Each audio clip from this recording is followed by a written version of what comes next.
changes and lost a couple of goals to 20s and Kurandrani. Yeah, Campbell Magnay, got that bad concussion very early in that game, so he just hasn't recovered from that, which is disappointing. Campbell's a player that we obviously think highly of, but if you look back at his track record, he's been with us for 3 years now. I think he's been available for 36% of games, so it's one of those ones you see the talent in him, but he's just got to get durable, which is something that hopefully we'll get there. But at the moment, it's frustrating for him. But it gives Chris Kurandrani an opportunity back in the starting side. Chris has been a really consistent performer for us this year, and probably been unlucky at times. He hasn't been in the starting side. So here he gets an opportunity now to play well, and with those 20s away, he can get finish the season off really strongly for us. What's Campbell still feeling? Yeah, just now, obviously, concussion protocols are really strict now, which is fantastic for the safety of the players, but just means that, until he gets symptom free, that he can't progress to the next stage. Must be pretty bad having to buy this one. Yeah, it's just one of those ones. He's had 3 concussions now, 3 bad concussions in 2.5 years. So, you want to be very careful with he's a 20. Was he 22 or something? He's a young kid still, so you're trying to, do the right thing by him and his future as well. Has he had some headaches, or what symptom you're talking of there? Oh, you just got to be symptom free. So you got to be, headache free or pain free. He just has progressed. He'd get to one level and then just would wake up and just feel a little bit groggy. So it just meant that he had to stop his protocols. You've got to go back and start again. Yeah, there's nothing worrying. It's just that we're conscious as an organisation as well that you want to do the best thing for the welfare of the player. I suppose Bernard Foley had his troubles earlier in the year, and that sort of thing just shows how little we sort of know about what's happening with concussions. Yeah, it's a scary thing, the concussions. It's great now that there are these protocols and a lot of research going into it, and it's going to be very good for the players of the future that now we're addressing those issues where in years gone past they were brushed over. We didn't know anything about it then. So it's frustrating that Campbell's not playing, but it just shows that the protocols in place are there to protect the players. You must be pretty happy in a season where you haven't been really gun shy and dropping blokes and you haven't been performing. It's only after one change to an injury.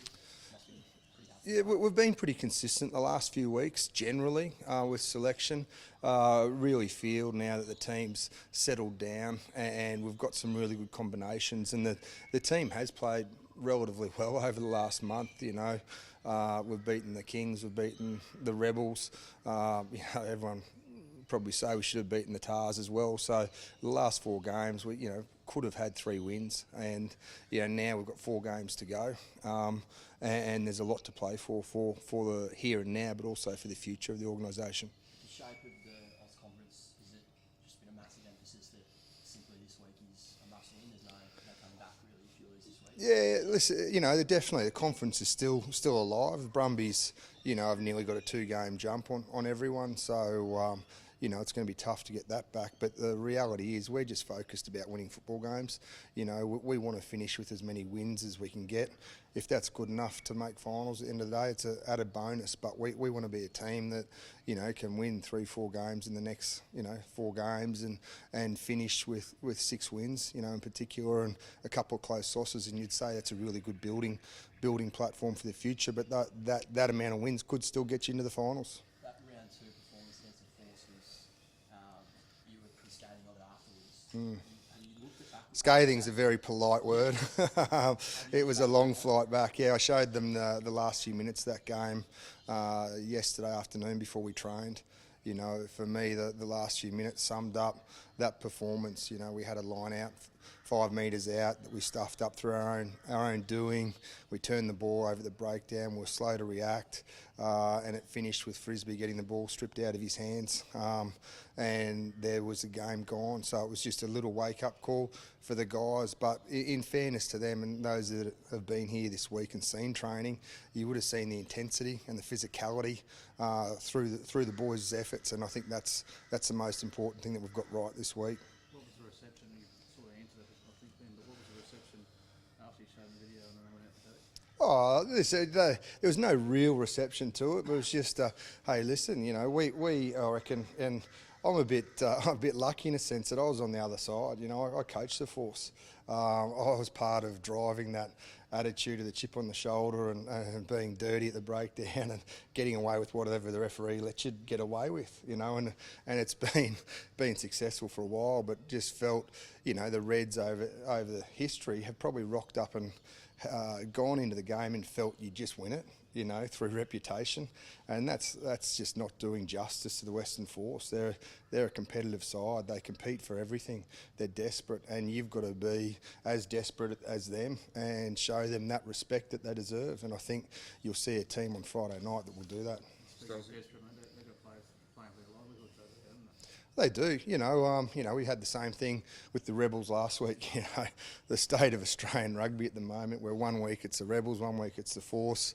You know, we went into the Rebels game, you know, with them under a lot of pressure as well, and we're able to come through and get the win. So hopefully we do the same Friday. Having been over there, like you said, what happens if to WA rugby as a whole if the Force get dropped? Whichever side does get cut, it's going to be very devastating for that community. You know, I was very privileged to have spent 3 years in Perth. They were very, very good memories for myself and the family in the community and with the Western Force, and we had a great time there. And it would be, you know, very sad to see them gone, but the reality is one team will be gone, and I can't affect that. So, you know, there's not much more I've got to say on that. So when you look at the conference and sort of the calculations for the run home, what you need to do to make it, does it sort of make you rue some of the missed opportunities earlier in the season and how much better a position you'd be in? Yeah, that's you probably get through a lot of years where you go, only if we'd won that. You know, the two games, the Crusaders and the Waratahs, you know, if you had those two wins, you're at this point in time of having played the same amount of games as the Brumbies, and you're probably on the same sort of points, knowing that you've got to play them at home. So that's still kicking stones about that, and I reckon I'll still be kicking stones in a long time.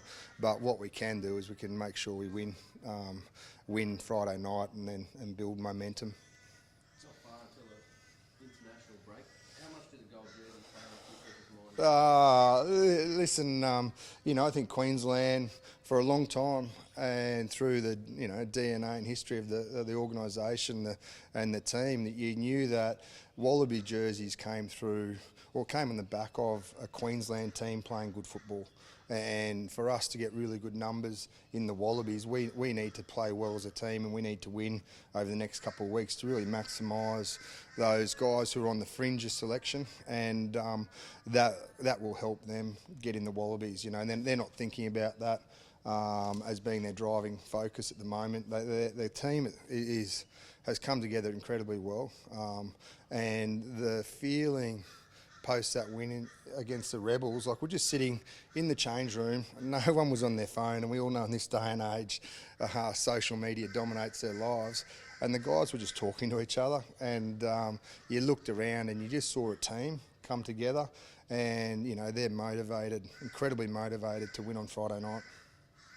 I guess from the Western Force side of things, it's a very significant game for them as well. Like they seem to have focused on this game maybe more than some others around.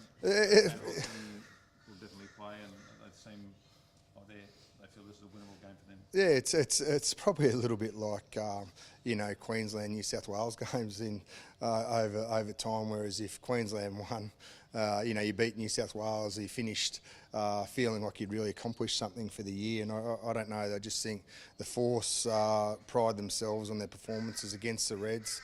And you know how committed they'll be for the game, and how much they'll be up for it. You know, they rested Pilotta now and Hodjo. They sent them back from South Africa early. They didn't take them to Argentina, so they've really showed their hands that they were setting a team to play on Friday night.